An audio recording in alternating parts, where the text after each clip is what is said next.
Professeur Khadoum Ben Hamda, professeur en cardiologie, service de cardiologie B, CHU de Monastir. Bonjour, merci beaucoup pour l'invitation. Je tiens tout d'abord à vous remercier pour l'intérêt que vous portez pour ce sujet, la pandémie Covid-19. Je tiens à remercier aussi les laboratoires Teriac pour l'effort qu'ils font en matière de formation médicale continue. Cette période est parmi les plus cruciales que traverse l'humanité, on en est tous conscients. Les derniers chiffres sont très alarmants, plus d'1 million de cas recensés dans le monde et plus de 50 000 décès recensés jusqu'à ce jour. Ce qu'il faut noter aussi, c'est qu'il a fallu à peu près 3 mois pour avoir 500 000 cas. Et en juste une semaine, la semaine dernière, on a eu encore 500 000 cas. D'un seul coup, donc, une augmentation des chiffres de façon exponentielle, ce qui est encore plus dramatique. Raison pour laquelle il faut faire une conjonction de notre action. Il faut qu'on soit tous solidaires pour lutter contre ce contexte dramatique qui est en train d'envahir l'ensemble de la planète. Donc, c'est une véritable pandémie et qui va entraîner beaucoup de décès parmi notre population. Donc on doit tous être mobilisés pour lutter ensemble contre cette pandémie. En cardiologie, et d'après les derniers chiffres que l'on a, les chiffres publiés par les équipes de Wuhan, donc en Chine, là où a commencé les premiers cas, où ont commencé les premiers cas de Covid-19, la cardiologie est omniprésente puisque un grand nombre de ces patients qui décèdent, donc des cas très graves, ont déjà une pathologie cardiovasculaire sous-jacente. C'est donc dans ce contexte un peu particulier que nous autres cardiologues, on peut être amenés à gérer ces patients dans ce contexte de pandémie. Et pour ce faire, je vous ai fait une présentation qui va essayer de revoir un peu l'ensemble de ces éléments et essayer de les comprendre, tout en sachant que, comme c'est une pathologie qui est nouvelle, on n'a pas toutes les données et tous les jours, on a des publications qui nous relatent des faits et des choses qu'on doit apprendre. Et je pense que d'ici 1 an, on aura un tableau complet sur cette pathologie gravissime et pandémique. Alors, pour être didactique, on doit, je dirais, faire un plan de guerre. C'est ce que je me suis dit, c'était une guerre sanitaire. Et dans cette guerre, l'infection s'est faite par un virus très particulier, c'est le SARS-CoV-2, c'est le coronavirus CoV-2, qui a pris naissance en décembre 2019 dans la région de Wuhan en Chine. Il a occasionné plus de 80 000 cas de Covid-19. Il est à l'origine surtout d'une pathologie gravissime qui est le syndrome de détresse respiratoire aiguë, donc une atteinte pulmonaire gravissime qui, elle, est à l'origine de ce nombre important de décès puisque l'état de ces patients vont se dégrader énormément. Mais parallèlement à cela, il s'est avéré que ce virus a un double impact au niveau cardiovasculaire. D'une part, l'infection sera plus intense si l'hôte possède des comorbidités cardiovasculaires sévères, ça c'est un fait important. Et d'autre part, le virus peut par lui-même causer des lésions cardiovasculaires potentiellement mortelles. Donc en cardiologie, on est intéressé à 2 niveaux. Premièrement, l'hôte peut lui-même avoir une pathologie cardiovasculaire et donc le fait qu'il ait un Covid-19, ça va être encore plus grave. Et d'autre part, le coronavirus va entraîner un retentissement cardiaque qui peut être aussi gravissime en entraînant des lésions cardiovasculaires potentiellement mortelles. Pour identifier, donc en étant toujours sur ce plan de guerre, pour identifier l'ennemi, on a eu une publication. On a eu une publication à propos de 41 cas de pneumonie qui se sont avérés en Chine, dans la région de Wuhan, plus de 48 millions d'habitants, et on ne savait pas quelle était la cause. Et après investigation de ces 41 patients ayant une pneumonie gravissime, dont l'étiologie n'était pas connue, il s'est avéré qu'il s'agissait d'un nouveau coronavirus, c'est le 2019 nCoV, donc le nouveau coronavirus de 2019, de décembre 2019. On l'a appelé SARS-CoV-2 pour dire qu'il entraînait un sévère acute respiratory syndrome, coronavirus 2. Et il entraîne comme maladie qui est le Covid-19. Comme je vous ai dit, il y a une semaine, on avait à peu près 500 000 cas d'atteints. Aujourd'hui, on a 1 million, une semaine après. On avait 23 000 décès. Actuellement, on a plus de 50 000 décès. Donc c'est une situation gravissime et pandémique.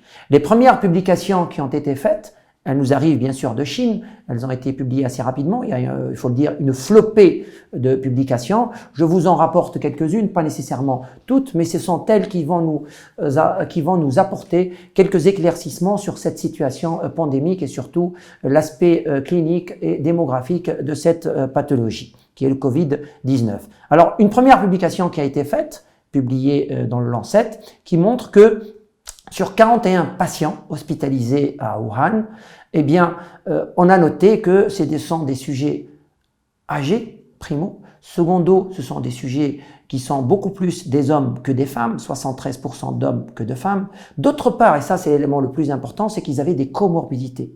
Ils étaient à 20% diabétiques, 15% hypertendus et 15% avaient une atteinte cardiovasculaire déjà préexistante. Donc une situation gravissime. Et chez ces patients, 13 sur les 41, 13 étaient hospitalisés en unité de soins intensifs avec bien sûr une ventilation assistée. On a noté qu'il y avait 15% de décès, donc une mortalité énorme. Ça, c'était la première publication. Et celle-ci nous a démontré une chose très importante et elle nous a fait comprendre aussi une chose, c'est qu'au cours de la première semaine, les patients sont à voire paucisymptomatiques. Et dès qu'ils deviennent symptomatiques, ils sont hospitalisés et au bout de 2-3 jours, ils deviennent dyspnéiques et ils nécessitent bien sûr une hospitalisation en réanimation parce qu'ils développent assez rapidement un syndrome de détresse respiratoire aiguë. Donc, une situation gravissime qui nécessite une intubation, une ventilation assistée. Et parmi ces patients intubés, ventilés, plus de 50%, même plus, quelquefois ça arrive jusqu'à 70%, ils vont décéder. Donc, on sait comment évolue cette pathologie en deux phases. Première phase où il y a l'invasion virale, deuxième phase où il y a une atteinte des organes, tels que les poumons, avec un syndrome de détresse respiratoire aiguë, et des atteintes cardiaques aussi, qui peuvent bien sûr précipiter l'évolution de ces patients. Une deuxième publication, celle-là faite sur plus de 99 cas, publiée aussi de l'équipe de Wuhan, qui elle aussi nous a montré que ça persistait à être surtout les hommes qui sont atteints, ça c'est quelque chose d'important, et qu'il y avait beaucoup plus de sujets âgés qui avaient aussi une gravité énorme. Il y avait aussi une comorbidité, plus de 40% avaient une atteinte cardiovasculaire ou cérébrovasculaire, une atteinte endocrinienne, donc un diabète dans 13% des cas, et que parmi ces patients, 99, il y avait 11% qui décèdent. Donc c'est une pathologie qui est gravissime. Le décès est en rapport bien sûr avec cette atteinte pulmonaire, et là je vous montre quelques radios de thorax de patients ayant un syndrome de détresse respiratoire aiguë hospitalisés à Wuhan. Leur scanner, c'est pratiquement aussi une façon de voir. Ces scanners sont vraiment très parlants. Vous avez une atteinte qui est assez spécifique. Il y a eu plusieurs publications là-dessus. Et d'ailleurs, c'est peut-être même un moyen de dépistage, ce scanner. Quand vous avez un patient qui a de la fièvre, qui est dyspnéique, vous pouvez aller rapidement vers un scanner et vous pouvez avoir une idée sur probablement l'existence d'une atteinte pulmonaire en rapport avec le SARS-CoV-2, donc ce virus qui entraîne ce Covid-19. Donc c'est quand même quelque chose de très important. On a appris beaucoup de choses de ces publications. De ces publications, on a aussi appris qu'il y avait des facteurs aggravants, donc des situations qui pouvaient engendrer beaucoup plus de risques pour nos patients. Plusieurs publications là-dessus. Je vous en rapporte une qui a été publiée dans le British Medical Journal en 2020, bien sûr cette année, le 26 mars 2020, où on voit très bien que la plupart des patients sont âgés de plus de 60 ans, qu'ils ont à peu près dans 10,5% des cas une pathologie cardiovasculaire sous-jacente et que 7%, 7,3% sont diabétiques. 6% sont hypertendus. Et raison pour laquelle cette situation fait en sorte qu'il s'agit de patients qui sont très graves. Donc il y a des facteurs aggravants. Une deuxième publication est encore plus alarmante. 13% ont une maladie cardiovasculaire, 9% sont diabétiques, 8% sont hypertendus et 8% avaient déjà une pathologie respiratoire chronique sous-jacente.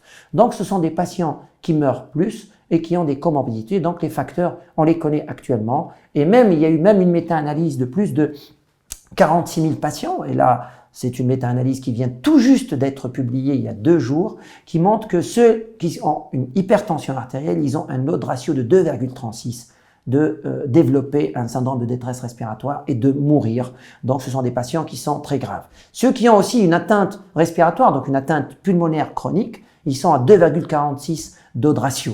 Donc c'est quand même gravissime. Et ceux qui ont une atteinte cardiovasculaire, là aussi, et là c'est la cardiologie qui intervient, ils sont à 3,42.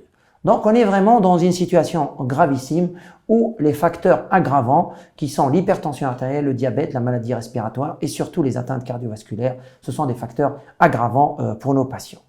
Alors, on s'est attaché aussi à savoir quel était l'impact de ce virus, ce SARS-CoV-2, sur le plan cardiovasculaire. Et là aussi, on s'est rendu compte que plusieurs éléments nous ont montré que certains patients se manifestaient avec une symptomatologie qui était plutôt d'ordre cardiovasculaire.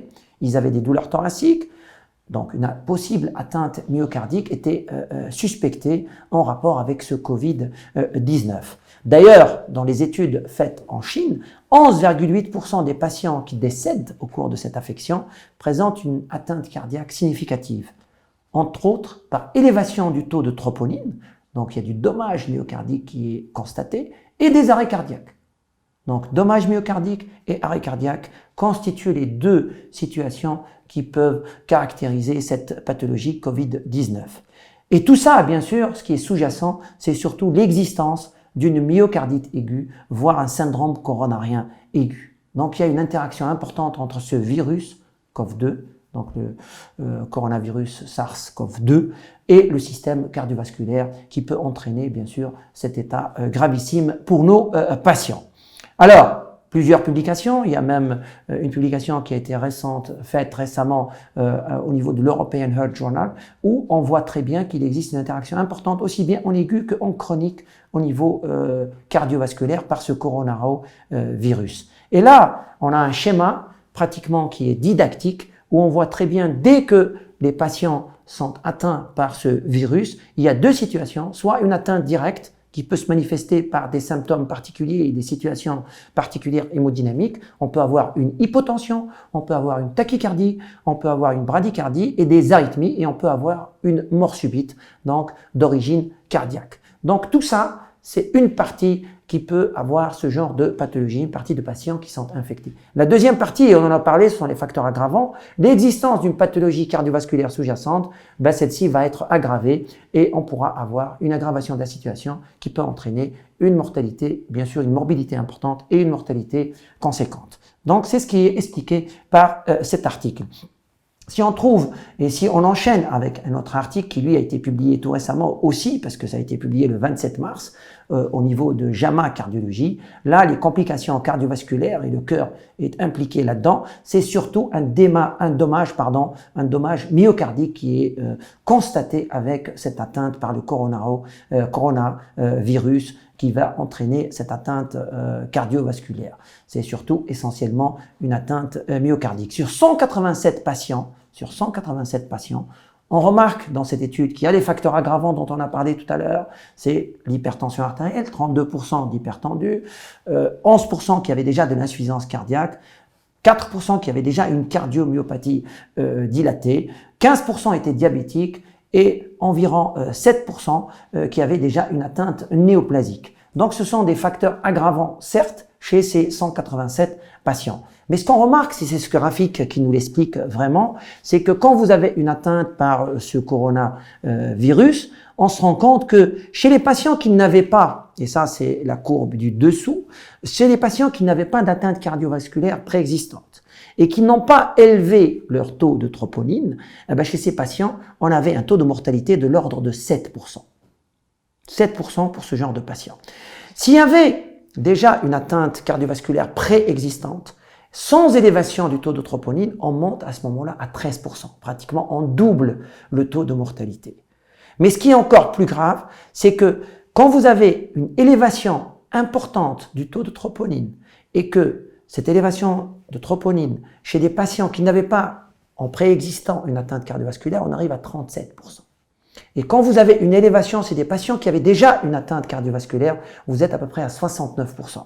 Ce qui explique, bien sûr, cet état dramatique de la situation. Donc, des patients qui ont déjà une atteinte cardiovasculaire, qui font une élévation des troponines, ils sont à 70% de mortalité à peu près. Ceux qui n'avaient pas d'atteinte cardiovasculaire et qui font une élévation des troponines, ils arrivent à 37% de mortalité. Donc c'est une situation gravissime et ça c'est vraiment très important de le noter. Et d'ailleurs, dans la prise en charge de ces patients au cours de leur hospitalisation, il s'agira bien sûr pour nous de les suivre sur le plan cardiovasculaire, mais aussi de monitorer leur biologie par les troponines et par le BNP aussi. Donc c'est ce qui est vraiment ressorti à partir de ces études. Alors bien sûr, on peut toujours se poser la question, pourquoi ces patients qui ont une atteinte virale type coronavirus, pourquoi cela entraîne une atteinte cardiovasculaire plus grave? Les études et les recherches qui ont été faites montrent qu'il existe une atteinte directe myocardique via l'enzyme de conversion 2. Les récepteurs à l'enzyme de conversion 2 qui se trouvent au niveau de la paroi des cardiomyocytes. Et on sait très bien que ce virus se fixe au niveau de cette enzyme de conversion 2, ce récepteur, et il va entrer à l'intérieur de la cellule et entraîner les dommages que l'on connaît. Donc c'est quand même une explication qui est ramenée par ces différentes études. Mais donc nous, en tant que cardiologues, on se pose la question. Il y a l'enzyme de conversion 2 qui est impliquée dans, la pénétration du virus au niveau de la cellule. Donc, quid des traitements à base d'IEC et d'ARA2? Est-ce que nos patients qui sont hypertendus, d'ailleurs, on l'a bien remarqué, les facteurs aggravants, c'est les hypertendus. Les hypertendus, la plupart d'entre eux sont sous IEC et sous ARA2. Nos patients diabétiques aussi sont sous IEC et ARA2. Donc, automatiquement, ils peuvent, comme on a remarqué, ils ont un taux de mortalité qui est plus important. On peut toujours se poser la question sur l'interaction de ce récepteur à l'enzyme de conversion 2 et l'utilisation de ces traitements IEC et ARA2. J'oublie au passage nos patients qui ont déjà une cardiopathie sous-jacente, tels que les insuffisants cardiaques, tels que ceux qui ont eu déjà un infarctus du myocarde, qui eux aussi sont déjà systématiquement sous IEC ou ARA2. Donc automatiquement, est-ce qu'il y a une interaction importante et est-ce qu'il faudrait pour nous, en tant que cardiologue, en tant que médecin, se méfier chez ces patients, peut-être arrêter ce traitement, peut-être changer ce traitement? Cette alerte a été donnée par une publication, par une correspondance envoyée à un journal américain où un certain nombre d'auteurs ont remarqué le fait qu'ils se sont dit est-ce que cela est vrai? Est-ce que nos patients qui sont sous IEC et ARA2, hypertendus, diabétiques, atteints de cardiopathie ischémique ou cardiomyopathie dilatée ou insuffisance cardiaque, est-ce que cela ne peut pas être un facteur aggravant? Donc se sont posés cette question, ces auteurs. Mais est-ce que cela est vrai?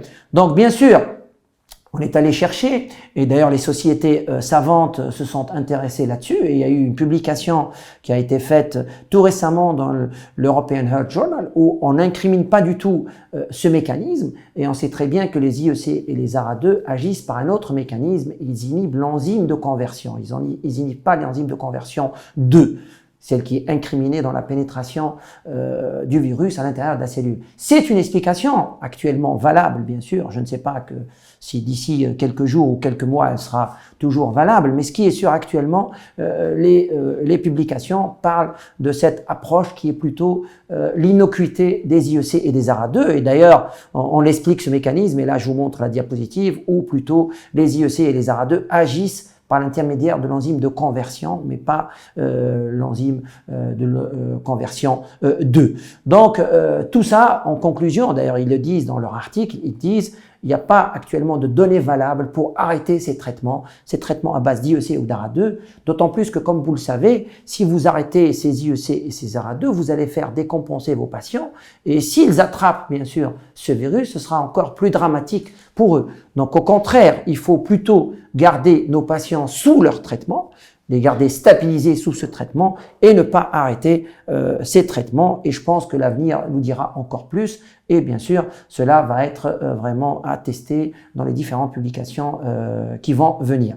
Je vous ai passé rapidement certaines diapositives là qui attestent de l'innocuité de ces IEC et de ces ARA2 et surtout le fait qu'il faut surtout pas, et ça c'est des recommandations faites par la Société européenne de cardiologie et par la Société américaine de cardiologie, ESC et ACC, qui nous disent vraiment ne pas arrêter, ne pas changer vos traitements à base d'IEC et d'ARA2 chez vos patients qui sont déjà stables et qui prennent vraiment leur traitement. Sinon, vous allez les déstabiliser et aggraver leur situation. Alors, on va, bien sûr, aller plus loin avec cette guerre contre ce virus. Alors, est-ce qu'il y a des solutions? Bon, la solution la plus importante et celle qui est donnée par l'ensemble de la communauté médicale de par le monde, l'OMS, la plupart des recommandations qui sont faites, bien sûr, c'est les recommandations habituelles. Il faut se laver les mains, il faut garder une distance avec les personnes avec qui on parle, il faut préconiser le confinement qui est pratiquement, là vous savez très bien qu'à peu près la moitié de la population mondiale, plus que 3 milliards de personnes dans le monde sont confinées. Tousser et éternuer dans votre coude, utiliser des mouchoirs à usage unique, ça je ne vais pas en parler, je ne suis pas cardiologue pour vous en parler, mais c'est, je dirais, le seul moyen actuellement dont on dispose qui apparemment protège la population et on pourra en faire bien sûr après le recensement et dire si vraiment ça a protégé ou non, mais apparemment ça protège bien puisqu'on a une diminution du nombre de cas dans plusieurs situations. Mais nous, ce qui nous intéresse en tant que médecin, bien sûr, est-ce qu'il y a des traitements qui sont utilisés? Est-ce que ces traitements sont efficaces ou non? Bien sûr, il y a beaucoup d'essais qui sont en cours actuellement et la plupart des médecins de par le monde, dans les réanimations, dans les laboratoires, sont en train de tester beaucoup de médicaments. Il y a eu une première publication faite au niveau du New England Journal of Medicine à propos de 2 antiviraux, le lopinavir et le ritonavir, chez des patients qui étaient hospitalisés pour Covid, bien sûr, et chez qui on a administré ces 2 médicaments. C'est un groupe de 199 patients. Dans chaque groupe, il y avait 100 patients, donc une étude randomisée bien faite avec 2 antiviraux. Il s'est avéré que c'était une étude négative. La mortalité à 28 jours était la même pour le groupe témoin donc, et le groupe lopinavir, ritonavir. Donc ces 2 antiviraux ne sont pas efficaces pour lutter contre le coronavirus. Bien sûr, ce qui est sûr, et ça, la science avance et plusieurs études se font sur plusieurs autres antiviraux. Bien sûr, et aussi, je vous le rappelle, il y a eu la chloroquine et l'hydroxychloroquine, chose qui a été rapportée par une étude in vitro qui a été publiée tout récemment par une équipe chinoise sur l'étude apportée sur l'action in vitro de l'hydroxychloroquine et de la chloroquine. Elle était positive, mais il faut translater cette molécule vers l'humain, donc le vivant, et donc plusieurs essais sont en cours. Je ne vais pas rentrer dans les différentes polémiques qui ont eu ces dernières semaines à propos de l'utilisation de l'hydroxychloroquine par le professeur Raoult, éminent chercheur et directeur de l'Institut méditerranéen à Marseille. Ce chercheur nous a alerté en disant il faut mettre nos patients sous hydroxychloroquine. Il précise c'est l'hydroxychloroquine, c'est pas la chloroquine, c'est l'hydroxychloroquine, en y associant un traitement qui a une action intracellulaire, un antibiotique à action intracellulaire qui est l'azithromycine, donc un macrolide. Donc cette association pour lui, de par les différentes publications qu'il a faites, donc les différentes annonces qu'il a faites, plutôt les publications ne sont pas encore arrivées sur les différents journaux, elles vont arriver probablement les jours qui viennent ou les semaines qui viennent, et il nous précise que ceci a une action qui est positive. Donc les autorités sanitaires, l'OMS, les différentes autorités sanitaires des différents pays sont actuellement à pied d'œuvre pour essayer de vérifier cette hypothèse et vérifier bien sûr d'autres actions faites par d'autres médicaments. Et il y a eu d'ailleurs deux grands essais actuellement, l'essai Discovery, donc européen, et un autre grand essai aussi américain qui est en cours et qui est en train de tester 4 bras, dont un bras avec l'hydroxychloroquine, et on aura les résultats préliminaires d'ici 1 à 2 semaines maximum, parce que ça fait plus qu'1 semaine qu'il a commencé. Donc on aura une idée. Donc la science avance et c'est tant mieux pour nous, pour notre population mondiale, et j'espère qu'on va trouver des réponses à cela. Là, je vous reprends un peu les différentes études faites avec des antiviraux, avec l'hydroxychloroquine que je vous relate là aussi. Et en conclusion, qu'est-ce que je peux dire? J'espère que je n'ai pas été assez long avec vous, mais je pense que l'idée, c'est que ces premières observations soulignent l'importance primordiale, je dirais l'importance et l'implication de la communauté de nos soignants, nous tous, en tant que médecins, réanimateurs, cardiologues, médecins de famille, médecins généralistes, dans la prise en charge de ces patients, dans la prise en charge de cette pathologie qui est émergente, qui est le Covid-19. Il faut dire que les mesures générales de protection doivent être instituées, le confinement, le lavage des mains, les mesures barrières, bien sûr, Et bien sûr, il faudra nous organiser. Nous, en Tunisie, par exemple, on s'est pris, je dirais, assez tôt. Et c'est tant mieux, on a bénéficié bien sûr de l'expérience d'autres pays malheureusement qui ont eu beaucoup de décès et beaucoup d'atteintes tels que la Chine, l'Italie, le drame qui est en train de se dérouler en Italie, en Espagne, en France, d'autres pays d'Europe et actuellement bien sûr aux États-Unis. Donc on est en train de bénéficier de l'expérience de nos collègues et de nos confrères qui nous aident aussi à gérer cette pathologie gravissime qui est le Covid-19. Bien sûr, le ministère de la Santé publique a émis bien sûr cette charte depuis plusieurs semaines maintenant, on est en train de l'appliquer et je vous la rappelle sans trop insister parce que la plupart d'entre vous en tant que soignants vous êtes en train de l'appliquer. Mais je tiens à faire une petite remarque et vous m'en excuserez, c'est que plusieurs actuellement médecins, je dirais parmi nous en Tunisie et de par le monde, se lèvent un peu pour dire que c'est vrai qu'on a cette pathologie qui est le Covid-19 qui est en train d'entraîner bien sûr des atteintes de nos patients. Ça, c'est un élément très important. Ça entraîne même des décès, ce qui est encore plus dramatique. Mais il ne faut pas oublier qu'on a des patients qu'on était en train de gérer, qu'on a des patients qui sont malades, qui ont des maladies chroniques et qui peuvent avoir même des maladies aiguës, qui peuvent avoir des surinfections, des exacerbations, des situations aiguës. Donc il ne faut pas oublier ces patients-là. Et je ne sais pas si, in fine, quand on fera tous les bilans de par le monde, est-ce que ce Covid-19 aura tué des patients? C'est sûr qu'il va les tuer des patients. Est-ce que le nombre de décédés en rapport avec les Covid-19 positifs sera différent, moins important peut-être, ou plus important que les patients qui ont des pathologies chroniques, qui ont arrêté leur traitement, qui ne sont pas venus aux urgences parce qu'ils avaient une aggravation de leur situation? On remarque qu'il y a moins de syndrome coronarien aigu qui arrivent aux urgences, que ce soit ST- ou ST+.